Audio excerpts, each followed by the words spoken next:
Hello everyone, welcome to my YouTube channel.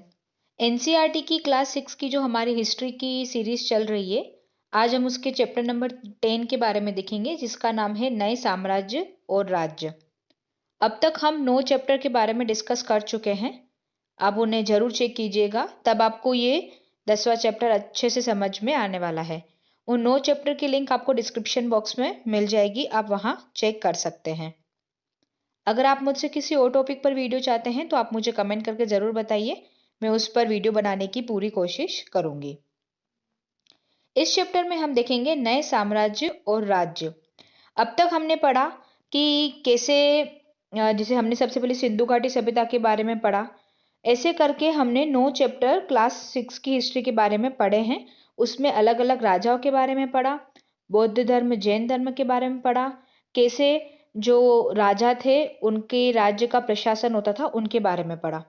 अब आज हम इस चैप्टर में देखेंगे कि वे राजाओं ने कैसे कैसे अपने साम्राज्य का विस्तार किया, और जैसे उन्होंने अपने से क्षेत्र का विस्तार किया तो ऐसे ऐसे क्या हुआ कि नए साम्राज्य बने और नए राज्य बने। उन पर किस किन शासकों ने शासन किया, हम इस चैप्टर में वो भी देखेंगे। वो किस वंश से संबंधित थे वो भी देखेंगे। और ये जो साम्राज्य थे उनकी शासन प्रणाली कैसे हुआ करती थी, उनका जो प्रशासन था वह कैसे काम करता था, इसमें हम वो भी सारा डिस्कस करेंगे। सबसे पहले हम एनसीईआरटी की बुक में एक स्टोरी दी जाती है।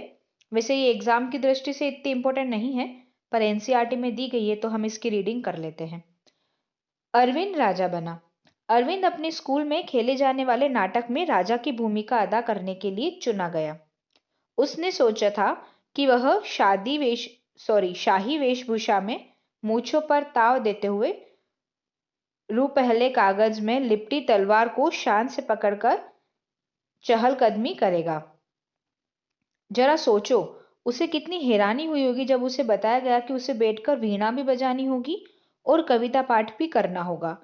एक संगीतज्ञ राजा, उसके मन में यह विचार था। तो जिसने हिस्ट्री अच्छे से पढ़ी होगी तो वो इतने से चैप्टर को देख के ही समझ गया होगा कि राजा समुद्रगुप्त की बात की जा रही है, क्योंकि उनके जो सिक्के चले थे ना उनके काल में, तो उनके सिक्के पर उनको खुद को वीणा बजाते हुए दिखाया गया था। तो इसमें राजा समुद्रगुप्त की बात की जा रही है। अब हम देखेंगे क्या बताती है प्रशस्ति। ठीक है, प्रशस्ति जैसे इससे पहले वाले चैप्टर में हमने पढ़ा था कि अभिलेख होते हैं जो राजा, जैसे अशोक ने सबसे ज्यादा अभिलेख लिखवाए थे। तो अभिलेख में क्या होता था, वह किसी पत्थर पर या शिलाखंड पर लेख लिखा देते थे उस राजा से संबंधित। ठीक है, तो वो होता था अभिलेख। तो अभिलेख में मतलब उस राजा के बारे में जैसे सब पॉजिटिव, जो प्रशस्ति होती है ना उस राजा के बारे में सब पॉजिटिव बातें लिखी जाती है कि उसने कौन कौन से काम किए। एक तरीके से आप समझ लीजिए कि प्रशस्ति में जैसे प्रशस्ति का मीनिंग होती मतलब होता है प्रशंसा। तो जिस अभिलेख में राजा की प्रशंसा की जाती है, मतलब आप समझिए कि उसमें राजा के बारे में सारी पॉजिटिव बातें करना कि उनके शासन में ये था। ठीक है, बेसिक बातों के साथ साथ उनकी थोड़ी अच्छाइयाँ भी उसमें बता दी जाती है। तो हर राजा की अलग अलग प्रशस्ति थी, ताकि हमें उन राजा के बारे में मतलब सेपरेट पूरी उनके बारे में जानकारी मिल सके। अब हम देखते हैं कि प्रशस्तियां इसमें जैसे बताया है कि क्या बताती हैं प्रशस्तियां। अरविंद जो है वो गुप्त वंश के, जिसकी स्टोरी अभी हमने पढ़ी थी ऊपर, वह गुप्त वंश के प्रसिद्ध राजा समुद्रगुप्त की भूमिका अदा करने जा रहा था। अब देखिए इसमें बताया है कि जो समुद्रगुप्त के बारे में हमें इलाहाबाद में अशोक स्तंभ पर खुदे एक लंबे अभिलेख से पता चलता है। अब आप जैसे ये चैप्टर पढ़ना आपने स्टार्ट किया है ना, तो आपको इसके साथ साथ नोट्स भी बनाते रहने हैं, ताकि जब आप रिवीजन करें तो आपको रिवीजन में इजी रहेगा। तो आपको ये नोट करना है कि इलाहाबाद का जो प्रशस्ति है वह किसकी बारे में बताती है, हमें समुद्रगुप्त के। इसकी रचना की थी समुद्रगुप्त के दरबार के कवि और मंत्री हरिशरण द्वारा। ठीक है, तो आपको नोट्स में लिखना है कि जो इलाहाबाद प्रशस्ति है वह समुद्रगुप्त के बारे में है और उसकी रचना की थी हरिशरण ने। यह एक विशेष किस्म का अभिलेख है जिसे प्रशस्ति कहते हैं। और जैसे मैंने आपको बताया कि प्रशस्ति का मतलब होता है प्रशंसा। प्रशस्ति लिखने का प्रचलन पहले भी था। आपको ध्यान हो तो चैप्टर नंबर 9 में हमने गौतमी पुत्र सातकर्णी के बारे में पढ़ा था, ठीक है, उनकी प्रशस्ति के बारे में भी पढ़ा था। इसीलिए मैं आपको कह रही थी कि चैप्टर 10 को पूरा स्टार्ट करने से पहले अगर आप 9 चैप्टर को 1 से 9 चैप्टर को अगर अच्छे से पढ़ते हैं, क्योंकि क्या होता है ना कि जैसे जैसे हम आगे के चैप्टर की ओर बढ़ते जाते हैं, हमें इनका कोई ना कोई कनेक्शन प्रीवियस चैप्टर से मिलता ही है। तो जब तक हमारा प्रीवियस चैप्टर का कंसेप्ट क्लियर नहीं होगा तब तक हम इस चैप्टर को नहीं समझ पाएंगे, क्योंकि हिस्ट्री में ओनली रटना नहीं होता, इसमें भी कंसेप्ट क्लियर करने बहुत जरूरी होते हैं। अब हम देखेंगे समुद्रगुप्त की प्रशस्ति। इसमें जो कवि है हरिशेन, उसने राजा की एक योद्धा, युद्धों को जीतने वाले राजा, विद्वान तथा एक उत्कृष्ट कवि के रूप में भरपूर प्रशंसा की है। आपको पता है ना कि समुद्रगुप्त को भारत का नेपोलियन भी कहा जाता है, क्योंकि जिस प्रकार नेपोलियन ने तो फिर भी अपने शासन काल में या अपने टाइम में युद्ध हारे थे, पर समुद्रगुप्त ने एक भी युद्ध नहीं हारा था। कवि हरिशेन ने उसे ईश्वर के बराबर बताया है और प्रशस्ति में लंबे लंबे वाक्य दिए गए हैं। यहाँ वैसे ही एक वाक्य का जो अंश है वो मैं आपको बता रही हूँ, जो है योद्धा समुद्रगुप्त, जिनका शरीर युद्ध मैदान में कुठारों, कुल्हाड़ियों, तीरों, भालों, बर्छों, तलवारों, लोहे की गदाओं, नुकीले तीरों और अन्य सैकड़ों हथियारों से लगे घावों के दाग से भरे होने के कारण अत्यंत सुंदर दिखता है।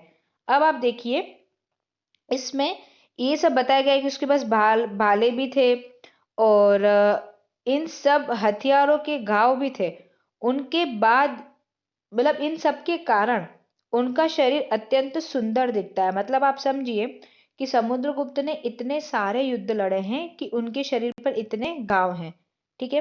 तो इन घाव के कारण ही, इस समुद्रगुप्त की सुंदरता का कारण इन सब के घावों को बताता है कवि हरिशेन उनकी प्रशस्ति में। अब आप ये देखिए, ये सिक्के जिसमें वीणा बजाते हुए, जो ऊपर वाला सिक्का दिया गया है उसमें वीणा बजाते हुए समुद्रगुप्त का बताया गया है, समुद्रगुप्त को बताया गया है। अब इसमें एक मानचित्र दिया गया है जिसके बारे में हम अभी देखेंगे। उसमें कुछ क्षेत्र को हरे रंग से रंगा गया है, ठीक है। तुम्हें पूर्वी समुद्र के साथ साथ एक क्रम में लाल बिंदु दिखेंगे और कुछ बैंगनी और कुछ नीले रंग, जैसे हम अभी समुद्र मानचित्र की तरफ बढ़ते हैं। जैसे ये मानचित्र आपके सामने दिया गया है, जो पिंक वाला एरिया है वो आंतरिक राज्य है, बाहरी एरिया है जो ब्लू कलर से दिखाया गया है, और जो ग्रीन है जिसमें कन्नौज, प्रयाग, पाटलिपुत्र और नालंदा है, ये आर्यव्रत है। उसमें उसके अलावा जो ब्लैक डॉट है वे नगर हैं, और मतलब टोटल मतलब मेन मेन नगर। उसके बाद जो रेड डॉट में है वो एक लाइन आपको दी गई है जिसमें है कि गुप्त वंश द्वारा जीते गए नगर। तो ये मानचित्र आप इसका स्क्रीनशॉट लेके आप इसे अच्छे से देख सकते हैं। अब हम देखते हैं कि इन डॉट का जो इसमें बताया गया है उसमें जैसे मैंने आपको बताया ना कि ये आर्यव्रत है, तो जो हरे रंग वाला एरिया है आर्यव्रत के उन 9 शासकों का है जिन्हें समुद्रगुप्त ने हराकर उनके राज्यों को अपने साम्राज्य में मिला दिया। प्राचीन काल में क्या होता था कि उनके पास बहुत सारे ऑप्शन होते थे। यहाँ तो वे उनके साथ संधि कर लेते थे किसी राज्य के साथ, या फिर उनको हराकर उनका साम्राज्य अपने, उनका जो क्षेत्र था उनको अपने साम्राज्य में मिला देते थे। तीसरा ऑप्शन था कि उनसे जाकर युद्ध करके उनको अपने साम्राज्य में नहीं बिठाते थे, मतलब उनको मिलाते थे, पर उनका जो जैसे जो राजा होगा, जिस क्षेत्र को उसने जो हारा है उसका राजा होगा, वो होगा उस एरिया का ही, पर वो सारी बात मेन राजा की मानेगा जिसने उनको हराया। आप समझ गए, जैसे समुद्रगुप्त ने किसी एरिया को जीता, ठीक है, युद्ध किया, उस एरिया को जीता, पर जरूरी नहीं है कि उस एरिया को समुद्रगुप्त अपने साम्राज्य में मिला ले। वो समुद्रगुप्त क्या करेगा, उस पे इनडायरेक्ट रूल करेगा। जैसे वहां का जो उस एरिया का जो राजा होगा वह उस क्षेत्र का ही होगा, पर शासन व्यवस्था कैसे चलेगी ये सब समुद्रगुप्त डिसाइड करेगा। तो ये उनके साथ, उनके पास इतने सारे ऑप्शंस हुआ करते थे। तो जो हरे रंग का क्षेत्र है वो आर्यव्रत है, तो इसको समुद्रगुप्त ने अपने साम्राज्य में मिला लिया था। उसके बाद दक्षिणापथ के बाहर शासक आते हैं। इनमें कुछ की राजधानियों को दिखाने के लिए मानचित्र पर लाल बिंदु जो अपन ने देखे थे ना किनारे की साइड थे, वो इन सब ने हार जाने पर समुद्रगुप्त के सामने समर्पण किया था और समुद्रगुप्त ने उन्हें फिर से शासन करने की अनुमति दे दी थी। तो ये जो रेड डॉट दिए गए हैं वो हैं कि जो हारे थे, पर समुद्रगुप्त ने उन्हें फिर से शासन करने के लिए कहा था। अब हम देखेंगे बैंगनी कलर के बारे में। तो जो बैंगनी कलर का है उसमें असम, तटीय बंगाल, नेपाल और उत्तर पश्चिम के कई गण या संघ। अब गण और संघ क्या थे इसके बारे में हमने अच्छे से चैप्टर 5 में पढ़ा है, तो आप उसकी लिंक डिस्क्रिप्शन बॉक्स में जाकर चेक कर सकते हैं और उस चैप्टर को अच्छे से पढ़ सकते हैं। ये जो थे 4 असम, बंगाल, नेपाल और उत्तर पश्चिम के संघ, वे क्या करते थे, समुद्रगुप्त के लिए उपहार लाते थे, उनकी आज्ञाओं का पालन करते थे और उसके दरबार में उपस्थित होते थे। तो आर्यव्रत हमने पढ़ लिया, उसके बाद दक्षिणापथ हमने पढ़ लिया, और ये जो बैंगनी कलर का जो है ना जिसमें आंतरिक राज्य जिनका नाम दिया गया है उसके बारे में हमने पढ़ लिया। अब चौथा है बाह्य इलाके के शासक, जिन्हें नीले रंग से रंगा गया है। वे कुषाण और शक वंश के थे, और कुषाण के बारे में भी हमने प्रीवियस चैप्टर में पढ़ा है। इसमें श्रीलंका के शासक भी थे। इन्होंने समुद्रगुप्त की अधीनता स्वीकार की और अपनी पुत्रियों का विवाह उसके साथ कर दिया। प्राचीन काल में ऐसा ही होता था कि जिस क्षेत्र पर राजा युद्ध करता था, अगर वो उस पर जीत जाता था तो उसकी अधीनता स्वीकार करके वे हारने वाले जो राजा थे वो अपनी पुत्री का विवाह या बहन जो भी उनकी होती थी उनका विवाह जीतने वाले राजा के साथ कर दिया करता था। तो ये जो बाहरी क्षेत्र है जिसमें शक, कुषाण और श्रीलंका वाला एरिया है, उन्होंने समुद्रगुप्त से हारकर अपनी पुत्री का विवाह उसके साथ कर दिया। तो हमने 4 पार्ट के बारे में देख लिया। आर्यव्रत जो जिनको जीतकर समुद्रगुप्त ने उनके राज्य को अपने साम्राज्य में मिला लिया था। उसके बाद हमने सेकंड पढ़ा था दक्षिणापथ पर, जो हार गए थे, पर फिर भी उन्होंने जो राजा समुद्रगुप्त है उन्होंने फिर से उनको शासन करने की अनुमति दे दी। फिर उसके बाद में हमने देखा जो पड़ोसी देश हैं उनमें जो से 4 राज्य आ रहे थे, असम, बंगाल, नेपाल और उत्तर पश्चिम के संग, वो क्या करते थे, समुद्रगुप्त के लिए उपहार लाते थे। और लास्ट है बाहरी इलाका, जिन्होंने अपनी पुत्री का विवाह समुद्रगुप्त के साथ कर लिया था। तो आपको ये चारों नोट करना है, इसीलिए मैंने अब इसको रिपीट किया है, ये इंपॉर्टेंट है। और इस मानचित्र का आप स्क्रीनशॉट लेके रख सकते हैं ताकि आपको एरिया भी ध्यान में रहेगा। अब हम देखेंगे वंशावलियां। अधिकांश जो प्रशस्तियां होती हैं वो शासकों के पूर्वजों के बारे में भी बताती है। जैसे समुद्रगुप्त के प्रति पितामह, पितामह यानी कि परदादा, दादा, पिता और माता के बारे में बताती है। उस राजा के बारे में नहीं, बल्कि उनके जो पूर्वज थे, 5 पीढ़ी तक भी हो सकते हैं, 4 पीढ़ी तक भी हो सकते हैं, उसके बारे में भी हमें ये प्रशस्तियां बताती है। उनकी माँ जो थी वो कुमार देवी लिच्छवी गण की थी और पिता चंद्रगुप्त गुप्त वंश के पहले शासक थे जिन्होंने महाराजाधिराज जैसी बड़ी उपाधि धारण की थी। अब जो चंद्रगुप्त हैं द्वितीय, उनको विक्रमादित्य भी कहा जाता है। समुद्रगुप्त ने भी यह उपाधि धारण की, किसकी, महाराजाधिराज की। उनके दादा और परदादा का महाराजा के रूप में है उल्लेख मिलता है। मतलब जैसे दादा और परदादा थे उन्हें खाली महाराजा की उपाधि दी गई, जबकि चंद्रगुप्त और समुद्रगुप्त इन दोनों पिता पुत्र को महाराजाधिराज की उपाधि दी गई। तो इससे हमें यह पता चलता है कि जैसे जैसे गुप्त वंश आगे बढ़ा तो उसका महत्व बढ़ता गया। ठीक है, अब सबसे पहले हम विक्रम संवत के बारे में देख लेते हैं। 58 ईसा पूर्व में प्रारंभ होने वाले विक्रम संवत को परंपरागत रूप से गुप्त राजा चंद्रगुप्त द्वितीय, जिनका मैंने आपको नाम बताया था ना विक्रमादित्य अभी, तो उन्होंने इस नाम से उनको जोड़ा जाता है और ऐसा माना जाता है कि उन्होंने शकों पर विजय के प्रतीक के रूप में इस संवत की स्थापना की और इस संवत की स्थापना के साथ ही उन्हें विक्रमादित्य की उपाधि भी धारण की। तो आज से 58 वर्ष पूर्व स्टार्ट हुआ, जैसे 58 ईसा पूर्व, तो मतलब ये हमसे 58 साल आगे चलता है विक्रम संवत। जैसे अगर हम 2000 ईस्वी सन में जी रहे हैं तो विक्रम संवत 2058 होता है। तो आपको ये ध्यान रखता है, कहीं कहीं इसका उल्लेख 57 वर्ष में भी मिलता है। तो आपको ये नोट करके रखना है कि विक्रम संवत का टाइम क्या है और उसको की स्थापना किसने की थी, मतलब इसको स्टार्ट किसने किया था। अब हम देखेंगे समुद्रगुप्त के बारे में। हमें उनके बाद के शासकों जैसे उनके जो बेटे थे चंद्रगुप्त द्वितीय की वंशावली, पूर्वजों की सूची से भी जानकारी मिलती है। ठीक है, सॉरी, इससे पहले जैसे मैंने आपको बताया था ना कि चंद्रगुप्त जो था उनका बेटा है समुद्रगुप्त, और जो विक्रमादित्य है वो चंद्रगुप्त द्वितीय है। इसमें आपको कंफ्यूज नहीं होना है। उन्होंने पश्चिम भारत में सैन्य अभियान में अंतिक्ष जो शासक था उनको पराजित किया था। बाद में ऐसा विश्वास किया जाने लगा कि उनका दरबार विद्वानों से भरा है। तो उनके दरबार में जो कवि कालिदास हैं और आर्यभट्ट जो खगोल शास्त्री हैं वे भी उनके दरबार में थे। अब कालिदास और आर्यभट्ट इन सब के बारे में हम नेक्स्ट चैप्टर में अच्छे से पढ़ेंगे। अब हमने देख लिया गुप्त वंश के शासक समुद्रगुप्त के बारे में। क्योंकि क्लास 6 की एनसीईआरटी है इसीलिए आपको इसमें बहुत ज़्यादा जानकारी नहीं मिलने वाली। जैसे जैसे हम आगे की क्लास की तरफ बढ़ेंगे हमें ज़्यादा इनके बारे में इंफॉर्मेशन मिलती जाएगी। अब हम हर्षवर्धन के बारे में देखेंगे।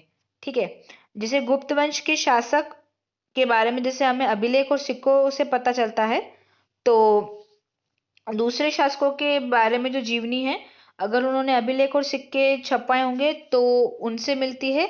अदरवाइज उनके जो कवि होते थे उनके ऊपर जीवनी लिखते थे तो हमें उनके बारे में उनसे जानकारी प्राप्त होती है। तो जो राजा हर्षवर्धन है उन्होंने करीब 1400 साल पहले शासन किया था और उनकी जीवनी लिखी थी उनके ही दरबारी कवि बाणभट्ट ने, जिनकी जीवनी का नाम है हर्षचरित। इसमें हर्षवर्धन की वंशावली देते हुए उनके राजा बनने तक का वर्णन है। चीनी यात्री यहाँ पे नाम लिखा है श्वेनसांग, कहीं कहीं इनका नाम मिलता है हेनसांग। तो इसके बारे में भी हमने चैप्टर 9 में पढ़ा था कि वे किस तरीके से भारत आए थे और उन्होंने भारत में आके जैसे नालंदा विश्वविद्यालय इन सब की यात्रा भी की थी। वो आप अच्छे से चैप्टर नंबर 9 में पढ़ सकते हैं। उनके बाद वे चाइना गए थे तो उन्हें क्या क्या दिक्कत आई थी, तो ये सब हमने उसमें पढ़ा है। तो ये जो है चीनी यात्री श्वेनसांग, उन्होंने काफी टाइम तक राजा हर्षवर्धन के दरबार में टाइम स्पेंड किया था। फिर उसके बाद में उन्होंने भी इनके ऊपर कुछ बुक लिखी थी। हर्ष अपने पिता के सबसे बड़े बेटे नहीं थे, पर अपने पिता और बड़े भाई की मृत्यु हो जाने पर वे थानेसर के राजा बने। तो आपको ये थानेसर नाम ध्यान रखना है। और उनके जो बहनोई थे वे कन्नौज के शासक थे। इससे पहले जो मैंने आपको मानचित्र का स्क्रीनशॉट लेने के लिए कहा था आप उसमें कन्नौज देख सकते हैं। जब बंगाल के शासक ने उन्हें मार डाला तो हर्ष ने कन्नौज को अपने अधीन कर लिया और बंगाल पर आक्रमण कर लिया। उनके बहनोई को मारा था बंगाल के राजा ने। ठीक है, तो उन्होंने बंगाल पर भी आक्रमण कर दिया। मगध और बंगाल को जीतकर उन्हें पूर्व में जितनी सफलता मिली थी उतनी सफलता अन्य जगहों पर नहीं मिली। मतलब वे पूर्व की तरफ उनका साम्राज्य विस्तार अधिक था बनिस्पत पश्चिम और दक्षिण के तरफ से। उन्होंने नर्मदा नदी को पार कर दक्कन की ओर आगे बढ़ने की कोशिश की, पर जो चालुक्य नरेश हैं पुलकेशिन द्वितीय, जिनके बारे में हम आगे पढ़ने वाले हैं, उन्होंने उनको परास्त यानी मतलब हरा दिया था। तो पुलकेशिन द्वितीय और हर्ष के बीच में एक युद्ध हुआ था। अब हम देखेंगे पल्लव, चालुक्य और पुलकेशिन द्वितीय की प्रशस्तियां। अभी इससे पहले गुप्त वंश का हमने पढ़ा, फिर हर्ष का पढ़ा। इस काल में पल्लव और चालुक्य दक्षिण भारत के सबसे महत्वपूर्ण राजवंश थे। पल्लवों का राज्य उनकी राजधानी कांचीपुरम के आसपास के क्षेत्रों से लेकर कावेरी नदी के डेल्टा तक फैला था। ये हो गया पल्लव का। और जबकि चालुक्य का राज्य था कृष्णा और तुंगभद्रा नदियों के बीच। ठीक है, अब मानचित्र में इससे पहले जैसे 9 चैप्टर में एक मानचित्र आया है जिसमें नदियों के बारे में भी बताया गया है, उसका भी मैंने स्क्रीनशॉट आपको लेने के लिए कहा था। आप उसमें देख सकते हैं कि कृष्णा कावेरी और तुंगभद्रा नदियां कहाँ स्थित है? चालुक्यों की राजधानी थी ऐहोल। यह एक प्रमुख व्यापारिक केंद्र था। धीरे धीरे यह एक धार्मिक केंद्र भी बन गया, जहां कई मंदिर थे। अब जैसे दोनों साउथ में ही थे, पल्लव और चालुक्य, तो इनके बीच में भी युद्ध हुआ करते थे सीमाओं को लेकर। क्यों? और बाकी क्या है कि ये सबसे पहले राजधानी पर अटैक करते थे, या फिर उन नगरों पर जो समृद्ध शहर थे, क्योंकि जिन पर आक्रमण करके उन्हें कुछ फायदा भी तो हो, ऐसा। अब जो पुलकेशिन द्वितीय हैं वो सबसे प्रसिद्ध चालुक्य राजा थे, जिसके बारे में अभी हमने पढ़ा कि जिन्होंने हर्ष को हराया था। इनकी प्रशस्ति लिखी थी उनके ही दरबारी कवि रवि कीर्ति ने। इसमें उनके पूर्वज, खासतौर से पिछली 4 पीढ़ियों के बारे में बताया गया है। और पुलकेशिन द्वितीय को जो ये राज्य था वो उनके चाचा से मिला था। अब है रवि कीर्ति के अनुसार उन्होंने पूर्व और पश्चिम दोनों समुद्र तटीय इलाकों में अपने अभियान चलाए। और हर्ष, जैसे हर्ष का मतलब होता है आनंद, तो उन्होंने हर्ष को भी जैसे हराया था। ठीक है, तो कवि का इसमें जो कवि रवि कीर्ति है उनका कहना है कि इस पराजय के बाद हर्ष अब हर्ष नहीं रहा, क्योंकि पुलकेशिन द्वितीय और हर्ष के बीच में युद्ध हुआ था, हर्ष की हार हो गई थी, तो हर्ष अब उस आनंद में नहीं रहा, ये कवि कहना चाहता है। जो पुलकेशिन द्वितीय उसने पल्लव राजा के ऊपर भी आक्रमण किए, जिसे कांचीपुरम की दीवार के पीछे शरण लेनी पड़ी। तो आप आइडिया लगा सकते हैं कि पुलकेशिन द्वितीय जो है वे हर्ष से भी ज्यादा शक्तिशाली थे। पर चालुक्यों की विजय जो थी वो अल्पकालीन थी। लड़ाई से दोनों वंश दुर्बल होते गए। पल्लव और चालुक्यों को अंततः राष्ट्रकूट द्वारा चोल वंश ने समाप्त कर दिया। इसकी हम 7th क्लास में अच्छे से पढ़ेंगे कि राष्ट्रकूट और जो चोल वंश के राजा थे उन्होंने किस तरीके से पल्लव और चालुक्यों को हराया था। अब हम देखेंगे कि इन राज्यों का प्रशासन कैसे चलता था। अब तक तो हमने जैसे राजाओं के बारे में देख लिया, अब हम प्रशासन के बारे में देखेंगे कि प्रशासन की प्राथमिक इकाई होती थी गांव। ठीक है, लेकिन धीरे धीरे कई नई बदलाव आए। राजाओं ने आर्थिक, सामाजिक, राजनीतिक और सैन्य शक्ति रखने वाले लोगों का समर्थन जुटाने के लिए कई कदम उठाए थे। जैसे कुछ महत्वपूर्ण प्रशासकीय पद आनुवंशिक बन गए। आनुवंशिक मतलब होता है कि बेटे अपने पिता का पद संभालते थे और उनके पिता उनके दादा का। ठीक है, जैसे हरिशेन अपने पिता की ही तरह महादंड नायक अर्थात मुख्य न्यायाधिकारी थे। मतलब इसमें जो जो भी वे मंत्री थे ना, उनका पद आनुवंशिक हो गया। तो जो हरिशेन है उनको महादंड नायक कौन थे? मुख्य न्यायाधिकारी, तो उन्हें वे पद मिला था। कभी कभी एक ही व्यक्ति अनेक पदों पर कार्य करता था। जैसे हरिशेन महादंड नायक तो था ही था, उसके साथ कुमारामात्य क्या होता है? एक ऐसा मंत्री होता था जो संधि विग्रह अर्थात मतलब जो युद्ध और शांति के विषयों का मंत्री हुआ करता था। जैसे किसके साथ युद्ध करना है, युद्ध हुआ, उस पर कब तक कितना लंबा युद्ध चलेगा, और अगर किसी के साथ शांति समझौता करना है तो वह मतलब कौन से राजा के साथ शांति समझौता किया जाएगा, तो यह सब कुमारामात्य देखता था। तो आपको एग्जाम में डायरेक्ट क्वेश्चन आएगा कि कुमारामात्य का क्या काम था।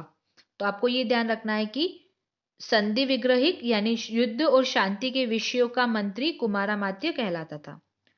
संभवतः वहां के स्थानीय प्रशासन में प्रमुख व्यक्तियों का बहुत बोलबाला था। जैसे उसमें नगर श्रेष्ठी यानी जो मुख्य बैंकर था, या फिर शहर का व्यापारी सार्थवाह कौन था? व्यापारियों के काफिले का नेता। प्रथम कुलिक था मुख्य शिल्पकार, और कायस्थ यानी कि लिपिक। ऐसे प्रधान जो लोग होते थे वे भी, उनका भी अच्छा खासा बोलबाला था, यानी उनकी भी अच्छी खासी इमेज थी। इस तरह की नीतियां कुछ हद तक प्रभावशाली होती थी, पर समय के साथ साथ इनमें से कुछ व्यक्ति इतने शक्तिशाली हो जाते थे कि वे स्वतंत्र राज्य स्थापित कर लेते थे। पहले क्या होता था कि वो राजा, उनकी इंपॉर्टेंस थी पर वे राजा के अंडर में थे, पर उन्हें जब ऐसा महसूस होने लगा कि हम खुद का स्वतंत्र राज्य कर सकते हैं, तो उन्होंने खुद के स्वतंत्र राज्य भी बना दिए। अब हम देखेंगे सेना के बारे में। तो तब उस काल में एक नई प्रकार की सेना थी। जैसे कुछ राजा अभी भी पुराने राजाओं की तरह एक सुसंगठित सेना रखते थे, जिसमें हाथी, रथ, घुड़सवार और पैदल सिपाही होते थे। पर इनके साथ साथ कुछ सेना नायक भी होते थे जो राजा को सैनिक सहायता दिया करते थे। ये जो सेना नायक थे, उन्हें नियमित वेतन नहीं दिया जाता था। बदले में क्या करते थे, उन्हें भूमि दे दी जाती थी, मतलब कैश पेमेंट ना करके उनको भूमि दे दी जाती थी। फिर उन भूमि पर वे क्या करते थे, कर वसूलते थे, जिससे वे सेना और घोड़ों की देखभाल करें। मतलब राजा अगर उन्हें भूमि दे रहा था, तो इसका मतलब ये नहीं कि उस भूमि से आने वाला जो कर था वो उस सेना नायक की जेब में जाता है।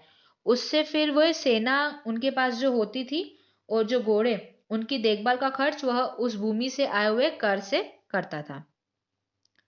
साथ ही साथ वे इससे क्या युद्ध के लिए हथियार भी जुटाते थे, जो उन्हें पैसा मिलता था कर से।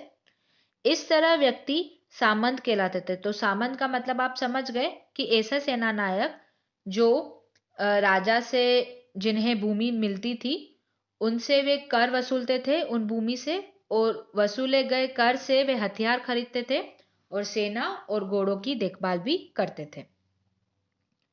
जहां कहीं भी शासक दुर्बल होते थे, ये सामंत स्वतंत्र होने की कोशिश करते थे, क्योंकि आप देख सकते हैं कि सामंत के पास कितनी सारी शक्ति है कि वह सेना की देखभाल करेगा। तो अगर सेना उसके अंडर में है तो वह शासक को आसानी से दबाया जा सकता था उसके द्वारा, अगर शासक कमजोर है तो। अब हम देखेंगे दक्षिण के राज्यों में सभाएं, जो साउथ की, जिसमें हमने इससे पहले पढ़ा पल्लव और चालुक्यों के बारे में। तो पल्लव के अभिलेखों में हमें कई स्थानीय सभाओं की चर्चाएं हमें मिलती हैं। इनमें से एक था ब्राह्मण भूस्वामियों का संगठन, जिसे सभा कहते हैं। तो सभा का आपका डायरेक्ट मीनिंग पूछा जाएगा कि दक्षिण भारत में सभा का मतलब क्या होता था, तो ब्राह्मण भूस्वामियों का संगठन सभा कहलाती थी। ये जो सभाएं हैं वो उप समितियों के जरिए सिंचाई, खेतीबाड़ी से जुड़ी विभिन्न काम, सड़क निर्माण करना है, स्थानीय मंदिरों की देखभाल, जो लोकल काम होते थे वे सारे ये सभाएं करती थी। जिन इलाकों के भूस्वामी ब्राह्मण नहीं थे, वहां उर नामक ग्राम सभा के होने की बात कही है। मतलब सभा और उर, ये दोनों थी तो संगठन और संस्थाएं, पर सभा में ओनली ब्राह्मण होते थे और उर में ब्राह्मण नहीं होते थे। नगरम व्यापारियों के एक संगठन का नाम था। तो नगरम हो गए व्यापारी। आपको ये नोट करना है, क्योंकि सभा और नगरम, इनसे डायरेक्ट क्वेश्चन पूछते हैं। Even UPSC prelims, IAS prelims में भी पूछा जाता है। इन सभाओं पर धनी और शक्तिशाली भूमि स्वामियों और व्यापारियों का नियंत्रण था। इनमें से बहुत सी स्थानीय सभाएं शताब्दियों तक काम करती रही। ये सारी स्थानीय सभाएं हैं। अब उस टाइम के हम आम लोगों के बारे में देखते हैं। जो आम जनता थी वे कैसी थी। अब तक तो हमने राजा, सेना, उनके अधिकारी, इन सब के बारे में देखा। अब हम आम लोगों के बारे में देखते हैं। जनसाधारण के जीवन की छोटी बहुत झलक हमें नाटकों तथा कुछ अन्य स्रोतों से मिलती है। जैसे कालिदास अपने नाटकों में राज दरबार के जीवन के चित्रण के लिए प्रसिद्ध है। इन नाटकों में एक रोचक बात यह है कि राजा और अधिकांश ब्राह्मणों को संस्कृत बोलते हुए दिखाया गया है, राजा और ब्राह्मण को, जबकि जो अन्य लोग और महिलाएं हैं वे प्राकृत बोलती थी। ये सारा हमें कालिदास जी के नाटक से हमें पता चलता है। उनका सबसे प्रसिद्ध नाटक है अभिज्ञान शाकुंतलम। इसमें दुष्यंत नामक एक राजा और शकुंतला नाम की एक युवती की प्रेम कहानी के बारे में बताया गया है। और इस नाटक में एक गरीब कछुआरे के साथ राज कर्मचारियों के दुर्व्यवहार की भी बात की गई है। ठीक है, मछुआरे के साथ जो राजा के कर्मचारी हैं वे कैसे दुर्व्यवहार करते हैं, इसके बारे में भी जानकारी हमें मिलती है। ये अभिज्ञान शकुंतलम का नाम भी आपको ध्यान रखना है कि ये कालिदास जी का नाटक है। अब इसमें एक स्टोरी दी गई है। एक मछुआरे को एक अंगूठी मिली। एक मछुआरे को एक कीमती अंगूठी मिली। यह अंगूठी राजा ने शकुंतला को भेंट की थी, पर दुर्घटनावश उसे एक मछली निगल गई। जब मछुआरा इस अंगूठी को लेकर राजमहल पहुंचा तो द्वारपाल ने उस पर चोरी का आरोप लगाया और मुख्य पुलिस अधिकारी भी बहुत बुरी तरह से पेश आया। ये सारा नाटक अभिज्ञान शाकुंतलम में बताया गया है।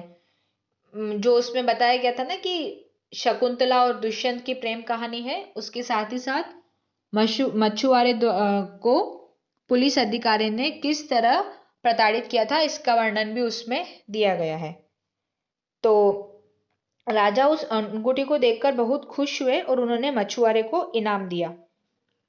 पुलिस वाला और द्वारपाल मछुआरे से इनाम का कुछ हिस्सा हड़पने के लिए उसके साथ शराब खाने चल पड़े। तो इस प्रकार ये उस नाटक का वर्णन उस अभिज्ञान शकुंतलम में किया गया है कालिदास जी द्वारा। चीनी तीर्थयात्री फाशियान, जिनका कहीं कहीं नाम हमें मिलता है फायान, का ध्यान उन लोगों की दुर्गति पर भी था जिन्हें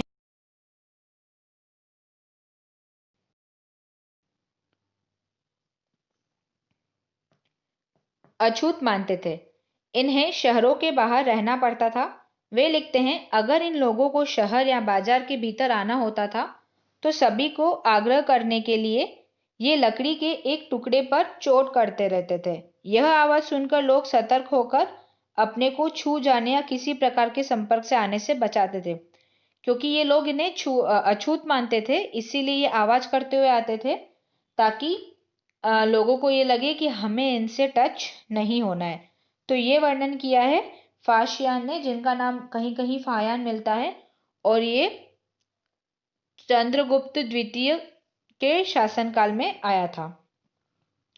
एक जगह बाणभट्ट द्वारा अभियान पर निकली राजा की सेना का सजीव चित्रण हमें मिलता है। अब हम राजा की सेना, जिसका चित्रण उसमें बताया गया है, उसके बारे में देखते हैं। राजा बड़ी मात्रा में साजो सामान लेकर यात्रा करते थे। इनमें हथियारों के अतिरिक्त रोजमर्रा के उपयोग में आने वाली चीजें जैसे बर्तन, असबाब, जिसमें सोने के पायदान भी शामिल है, खाने पीने का सामान, इसमें बकरी, हिरण, खरगोश, सब्जियां, मसाले, मतलब तब नॉनवेज भी चलता था, जानवरों को भी खाया जाता था, आदि विभिन्न प्रकार की चीजें शामिल होती थी। ये सारी चीजें ठेले गाड़ियों पर या ऊंटों या हाथियों जैसे सामान ढोने वाले जानवरों की पीठ पर लाद कर ले जाती थी। ये सारा सामान जानवरों पर डालकर लादा जाता था। इस विशाल सेना के साथ साथ संगीतकार नगाड़े, बिगुल और तुरही बजाते हुए चलते थे। रास्ते में पड़ने वाले गांव वालों को उनका सत्कार करना पड़ता था। वे दही, गुड़ और फूलों का उपहार लाते थे और जानवरों को चारा भी देते थे। वे राजा से भी मिलना चाहते थे ताकि अपनी शिकायत या कोई अनुरोध उनके सामने रख सके। पहले जैसे राजा राज दरबार के लिए निकलते थे, तब आम जनता जो थी वे अपनी शिकायत उन राजा से किया करती थी, उनकी जो भी उनकी प्रॉब्लम होती थी वो। पर ये सेनाएं अपने पीछे विनाश और विध्वंस की निशानी छोड़ जाती थी। अक्सर गांव वालों की झोपड़ियां हाथी कुचल डालते थे और व्यापारियों के काफिले में जूते बैल इस हलचल वाले माहौल से डरकर भाग खड़े होते थे। तो जो बाण भट्ट हैं वे लिखते हैं कि पूरी दुनिया धूल के गर्त में डूब जाती थी, क्योंकि अब जानवर है अपने हिसाब से चलते थे, तो लोगों के घर भी इससे तहस नहस होते थे। अब हम अन्यत्र के बारे में पढ़ते हैं। इसमें एनसीईआरटी की बुक में एक अन्यत्र दिया गया होता है, मतलब भारत के बाहर की कुछ जानकारी इसमें दी जाती है। मानचित्र 6 में जो प्रीवियस चैप्टर में आया है उसमें ये बोल रहे हैं कि अरब को ढूंढो। मरुभूमि होते हुए भी सदियों से अरब यातायात का एक बहुत बड़ा केंद्र था, मतलब वहां पे रेगिस्तान था, फिर भी यातायात का एक बहुत बड़ा केंद्र था। अरब व्यापारी तथा नाविकों ने भारत और यूरोप के बीच समुद्री व्यापार बढ़ाने में एक महत्वपूर्ण भूमिका निभाई थी। अरब में रहने वाले अन्य लोगों में बेदुइन थे, जो घुमक्कड़ कबीले होते थे। वे मुख्य रूप से ऊंटों पर आश्रित होते थे, क्योंकि यह एक ऐसा मजबूत जानवर है जो मरुभूमि में भी स्वस्थ है। जो ऊंट होते हैं ना, उन्हें उनके पैरों की बनावट ही ऐसी होती है कि वे आराम से रेगिस्तान की मिट्टी में चल सके और वे बहुत दिनों तक कम पानी पिए भी रह सकते हैं। 1400 साल पहले पैगंबर मोहम्मद ने अरब में इस्लाम नामक एक नए धर्म की शुरुआत की थी। ईसाई धर्म की तरह इस्लाम ने भी अल्लाह को सर्वोपरि माना है। उनके बाद सभी को समान माना है, मतलब अल्लाह एक है और उनके बाद सभी सेम है। इनका इस्लाम धर्म का पवित्र ग्रंथ कुरान है, जिनका एक अंश दिया गया है। मुसलमान स्त्रियों और पुरुषों के लिए, विश्वास रखने वाले स्त्रियों पुरुषों के लिए भक्त स्त्री और पुरुषों के लिए, सच्चे स्त्री और पुरुषों के लिए, धैर्यवान और स्थिर मन के स्त्री और पुरुषों के लिए, दान देने वाले स्त्री और पुरुषों के लिए, उपवास रखने वाले स्त्री पुरुषों के लिए, अपनी पवित्रता बनाए रखने वाले स्त्री और पुरुषों के लिए, अल्लाह को हमेशा याद करने वाले स्त्री और पुरुषों के लिए। अल्लाह ने इन सब के लिए क्षमा और पुरस्कार रखा। ये सारी इन्होंने कैटेगरी बता दी है। अगले 100 सालों के दौरान इस्लाम उत्तरी अफ्रीका, स्पेन, ईरान और भारत में फैल गया। इसकी शुरुआत हुई थी अरब से, उसके बाद उत्तरी अमेरिका, स्पेन, ईरान और भारत में भी ये फैलता गया। अरब नाविक जो इस उपमहाद्वीप की तटीय बस्तियों से पहले से ही परिचित थे, अब अपने साथ इस नए धर्म को भी ले आए थे। तो अरब के सिपाहियों ने करीब 1300 साल पहले जो सिंध है, जो आज का पाकिस्तान है, उनको उन्होंने जीत लिया था। तो इस प्रकार क्लास 6 की हिस्ट्री का चैप्टर नंबर 10 यहीं पूरा होता है। अगर आपको मेरी वीडियोस पसंद आती हैं तो आप उन्हें लाइक कीजिए, ज़्यादा से ज़्यादा शेयर कीजिए और यूट्यूब के मेरे इस चैनल को सब्सक्राइब कीजिए, जिससे आप मेरी आने वाली हर वीडियो से अपडेट होते रहेंगे। अगर आप मुझसे किसी और टॉपिक पर वीडियो चाहते हैं तो आप मुझे कमेंट करके ज़रूर बताएं। Thank you so much.